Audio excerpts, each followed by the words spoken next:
साथ निभाना ए दिल। Case number 6। अलमीर को समझ नहीं आ रही थी कि इससे ऐसी क्या गलती हो गई जिसकी वजह से इकरा नाराज़ है। निकाह के फंक्शन में भी कुछ ऐसा नहीं हुआ था और सो अपने मंगेतर के साथ पहले ही चली गई थी, लेकिन उसे कुछ समझ नहीं आ रही थी। तंग आकर उसने इकरा का नंबर डायल किया, लेकिन नंबर बंद था। तो कुछ सोच के उसने फरमा बेगम को कॉल मिलाई। मुर्तज़िज़ की सालगिरह 3 दिन बाद थी। आज मुर्तज़िज़ को अपनी प्रेगनेंसी का उस दिन बताने वाली थी। उसके दिमाग में कोई आइडिया नहीं आ रहा था। वो उसे सरप्राइज़ देना चाहती थी, लेकिन वो अकेले सब कुछ नहीं संभाल रही थी।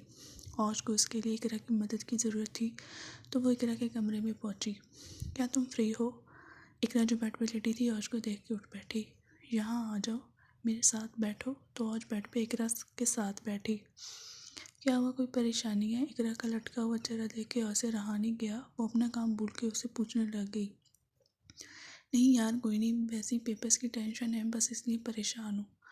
तुम बताओ, कोई काम था क्या? आज को इकरा ने मुतमिन करना चाहा।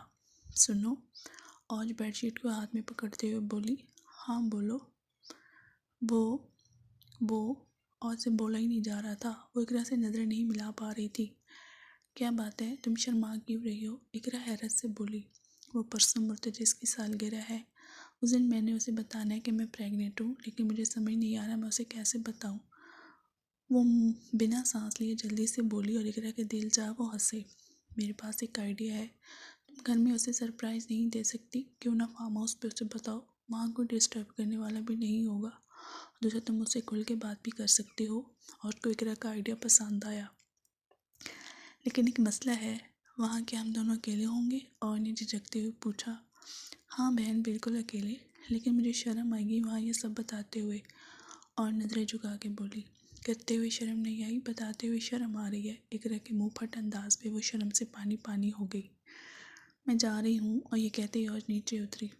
अगर तुम्हें मेरा प्लान पसंद आए तो बताना, मैं सब इंतज़ाम खुद कराऊंगी। इकरा आँख मारते हुए बोली। मैं सोच के बताऊंगी। और कमरे से निकल गई। अभी आज कमरे से निकली थी कि फ़ौरन फरवा बेगम कमरे में दाखिल हुई। तैयार हो, जो मार्केट जाना है, कुछ सामान लेना है। फरवा बेड पे बैठती बोली। अम्मी, मैं नहीं जाना चाहती, या मोमानी के साथ चली जाऊँ। इकरा मुंह बनाते हुए बोली। उठती हो या मैं चप्पल उठाऊँ? मैं देख रही हूँ जब से निकाह हुआ है तब से तुमने अपनी केयर करनी छोड़ दी है। जब तक सिंगल थी रोज़ाना तैयार होती थी, और अब जब तुम्हें चाहिए कि तुम तैयार रहो तो तुमने तैयार रहना छोड़ दिया। ऐसे कैसे चलेगा? उठो, फिर तुम्हें मैं पार्लर भी ले चलूँगी। फरवा बेगम की तकरीर से बचने के लिए इकरा तैयार होने चली गई। वो तैयार होकर नीचे आई तो फरवा बेगम घर के कपड़ों में थी।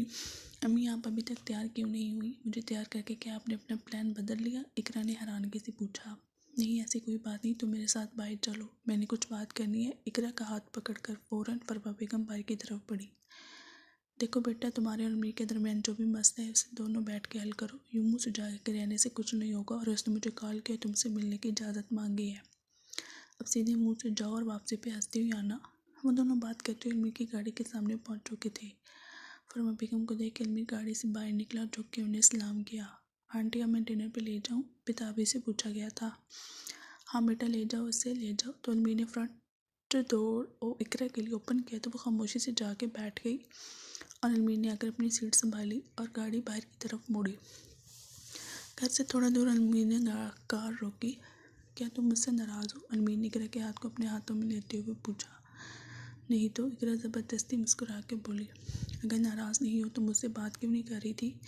मैं निकाह याफ्ता होने के बाद भी शदीद सिंगलों वाली ज़िंदगी गुजार रहा था। अलमीर मासूम शक्ल बना के बोला। ऐसे बोलते हुए क्यूट लग रहा था तो इकरा उसे देख के मुस्कुराई। सॉरी, मेरी वजह से तुम परेशान हुए।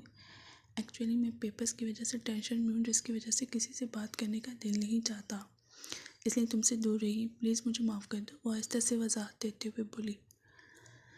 कोई बात नहीं मेरी जान। अलमीर ने इकरा के बालों को सहलाया। आज हम दोनों साथ रहेंगे, इसलिए रिलैक्स रहो, और मैं तुम्हारी स्टडी में तैयारी करवाऊँगा। उसकी बात सुन के इकरा हल्की सी मुस्कुराई। क्या वाकई तुम मेरी तैयारी करवाओगे? हाँ ना, ये भी कोई पूछने की बात है? अलमीर गाड़ी स्टार्ट करते हुए बोला। चलो देखते हैं। ये कहते वो बाहर की तरफ देखने लग गई। आज का दिन कैसा गुजरा? मुर्तज़िज़ ने कमरे में दाखिल होते हुए पूछा। वो अभी अभी ऑफिस से आया था और आज उसी के इंतज़ार में बैठी थी। अच्छा गुजरा, और ने किताब से सर उठाते हुए जवाब दिया। अच्छा जी, आज स्टडी हो रही है? वो टाई खोलते हुए बोला। हाँ यार, पेपर करीब है इसलिए भी कुछ दिन जी भर के पढ़ लूँ, उसके बाद वैसे ही मैं पढ़ाई छोड़ दूँगी। रुको रुको, ब्रेक पे पाँव रखो। क्या मतलब, क्यों पढ़ाई छोड़ दोगी? किसने कहा तुम पढ़ाई छोड़ दोगी? मुर्तज़िज़ ने हैरानगी से पूछा। मैं नहीं पढ़ूँगी, मैं थक चुकी हूँ पढ़ पढ़ के। बचपन से ही तो पढ़ रही हूँ, वैसे भी मेरी शादी हो चुकी है। तुम मेरे शौहर हो, तुम मुझे कमा के खिलाओगे। मेरे काम कुकिंग करना है वो मुझे आ जाता है। पढ़ाई के नाम से इसकी जान निकल रही थी, वो पढ़ाई में अच्छी ना थी। मेरी जान, मैं घर में काम के लिए मेड रख लूँगा, लेकिन तुम्हारी पढ़ाई में रुकावट नहीं आने दूँगा। कम से कम बीबीए तो कर लो, अगर कल को मुझ पे कुछ होता है तो हमारी कंपनी संभाल सको। मुर्तज़िज़ ने उसे बाजुओं के हिल के मिल लिया। तुम्हारा साया हमेशा मेरे सर पे सलामत रहे। तुम्हें कुछ ना हो, अगर तुम्हें कुछ होगा तो पूरा घर मुझे उठा के घर से बाहर फेंक देगा। तुम हमेशा सलामत रहो, वो मुर्तज़िज़ के मुँह पे हाथ रखते हुए बोली। अभी भी तुम ये भी तो कह सकती थी कि मैं सलामत रहूं, क्योंकि तुम मेरे बिना जी नहीं सकती, लेकिन तुमने क्या कहा?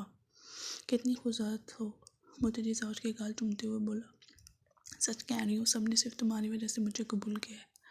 मुर्तज़ा के हाथों को अपने हाथों में लेते हुए बोली। कोई बात नहीं मीजान, मुझे तुम खुद गर्ज भी बहुत पसंद हो। सुबह सुबह आज कॉलेज के लिए तैयार होकर आई तो सामने एक नजर आई जो जुड़ने के लिए तैयार थी। तुम्हारा चेहरा बता रहा है कि रात बहुत अच्छे से गुजरी है, विक्रम को आँख मारते हुए बोली। लेकिन तुम्हारा चेहरा बता रहा है कि तुम्हें कोई बात परेशान कर रही है। सवाल के बदले सवाल किया गया। हाँ यार, मैं बहुत परेशान हूँ, मुझे कुछ समझ नहीं आ रहा। मैं कॉलेज से वापस आऊँगी तो तुम्हें सब बताऊँगी, तुम मेरी मदद करना। ठीक है, और जिगरा का हाथ पकड़ते हुए बोली। ठीक है भाभी जान। अर्शी अपनी बहन के घर गई हुई थी, इसी वजह से उसने जिगरा से अलमीर के बारे में कुछ नहीं पूछा था, वरना वो भी सर खा जाती। आज जिगरा जैसे यूनियन से सामने अर्शी नजर आ गई। वो मुस्कुराती अर्शी की तरफ पड़ी, उसके गले लगी। मैंने तुम्हें बहुत मिस किया। वो दोनों भी गले भी लगी हुई थी, ऐसे लगता था जैसे बरसों से बिछड़ी और मिल रही हो। इट नॉट फेयर बीवी, अलमी शाह के पास भी वे दोनों लग हुई। कैसे हो भाई? अलमी को देखे अर्शी ने मुस्कुराते हुए पूछा। ठीक हूँ, और आप कैसी हो? मैं ठीक हूँ। अर्शी के दिल भाग हुआ हो रहा था। अर्शी के जवाब पे की तरफ मुतवज्जो हुआ।